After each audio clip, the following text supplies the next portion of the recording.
Bismillahirrahmanirrahim. Assalamualaikum warahmatullahi wabarakatuh. Baik, Alhamdulillah, macam biasa video-video saya berkaitan dengan isu-isu semasa dan juga permasalahan rumah tangga dan isu-isu semua masalah yang berkaitan dengan mahkamah syariah, sama ada faraid, wasiat, hibah harta dan sebagainya. So hari ni kita nak bincangkan berkaitan satu lagi isu yang hangat jugalah di perkataan berkenaan dengan tip. Saya nak bagi tip sikit bagi mereka yang ingin berpoligami.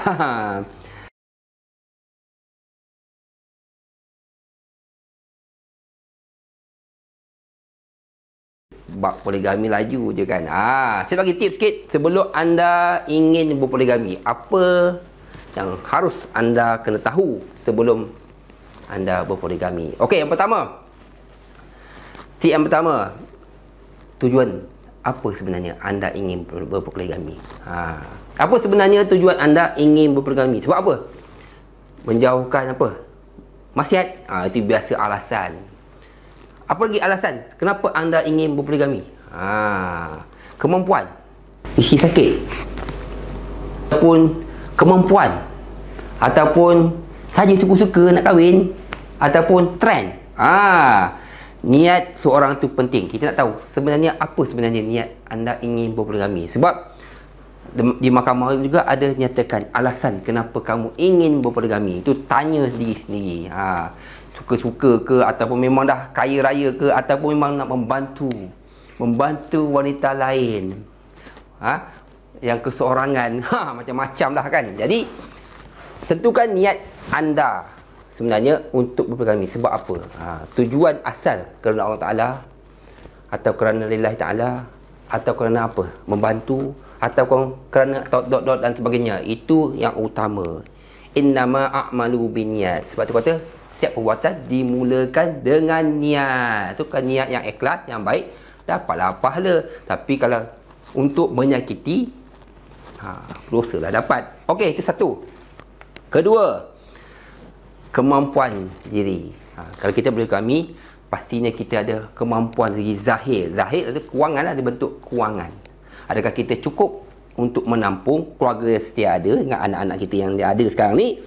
Nak menampung lagi seorang lagi, mampu tak dari segi zahir, kemampuan fizikal, batin lain lah, dari segi kemampuan material.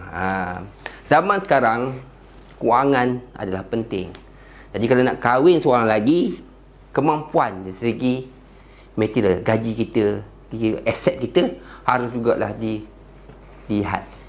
Perlu kita lihat juga mampu ke tidak untuk menanggung isi yang akan datang. Kemampuan nak tak nak mesti dari segi gaji mampu adalah level-level dia lah kan, kemampuan. Sebab apa kita lihat kemampuan? Sebab kita nak sediakan rumah, nak sediakan nafkah untuk anak-anak kita, untuk isi kita dan isi yang akan datang. Kena tentukan berapa, 1,000, 2,000, 3,000. Sebab mahkamah nak tengok nilai juga. Kalau kita ingin berkahwin lain, jadi kecukupan anak-anak setiada ni dengan isi ada, mesti orang kata dah disediakan dengan baik. Kemampuan zahir. Batin juga penting. Kalau anda sakit atau memang jenis apa, tidak kemampuan segi nafkah batin pun tak boleh juga. Sebab itu adalah nafkah wajib untuk isi kan. So, kesihatan juga penting. So pastikan anda juga dari segi dalaman dan luaran juga ada kemampuan. Okey, seterusnya apa lagi? Ingin berpoligami, tapi pastinya adalah calon isteri. Betul tak? Ada orang nak kahwin, aku nak kahwin, tapi mana calonnya? Tak ada calon. Pastikan anda ada calon sebagai isteri. Yang kedua, ketiga dan keempat. Calon mesti ada dahulu, baru anda ingin buat permohonan poligami. Kalau calon tak ada, tak perlulah buat permohonan tu kan. Okey, calon mesti ada. Kemudian wali. Anda kena lihat juga wali.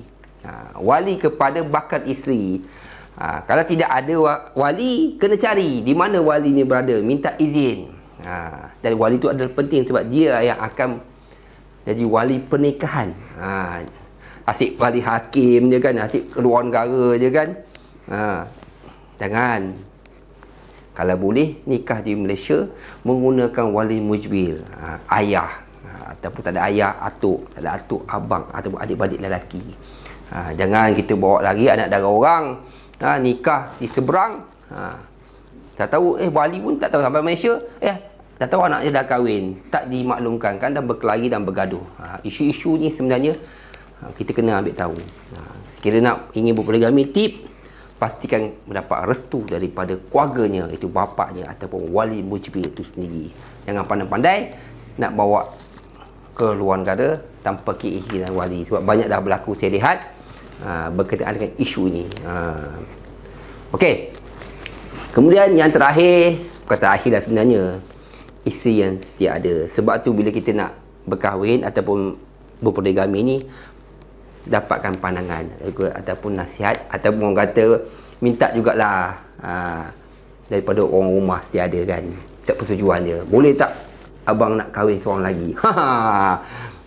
Jadi katanya kita yang beli beras, so persetujuan isteri yang setia ada juga penting. Walaupun saya lihat dalam 10 mungkin 2 orang je yang setuju begitu. Yang orang kata bila nak kahwin lain je, isteri setuju tu mungkin 2 orang je saya jumpa. Yang lainnya, ceraikan aku ataupun kau pilih dia dan aku. So pandai-pandai lelaki, seorang lelaki mengambil hati, hati isteri kita yang ada. Tapi kalau duit nafkah pun tak bagi, rumah pun tak cukup, keperluan rumah tak cukup, anda sendiri nak kahwin lagi, itu mencari naik namanya. Keperluan yang sedia ada ni, isi yang sedia ada, anak-anak cukupkan dulu. Kalau dah terlebih tu, bolehlah difikirkan untuk berkahwin lain. Kemudaratan tu, mudarat. Kalau kahwin satu lagi, mudarat, menyebabkan salah satu pihak tak cukup pula makan dan sebagainya. Wallahualam. Walaupun kita kata kita dituntut untuk mencari rezeki, Allah tentukan, tapi dalam hal ini kita sendiri, benda ni kan kita, niat kita kan. So kalau kita berkelayakan, kita berkemampuan, sebab tu mahkamah akan benarkan untuk kita berpoligami. Tapi kalau kita tak cukup syarat, kemudian alasan yang kita bagi pun tak cukup, maka kemungkinan ditolak, kemungkinan tidak. Wallahualam. Itu kerja mahkamah sendiri. So hari ini saya beritahu tips saya berkenaan dengan beberapa tips tadi. So fikir-fikirkan sebelum anda berpoligami. So saksikan video saya seterusnya akan datang. Assalamualaikum warahmatullahi wabarakatuh. Terima kasih.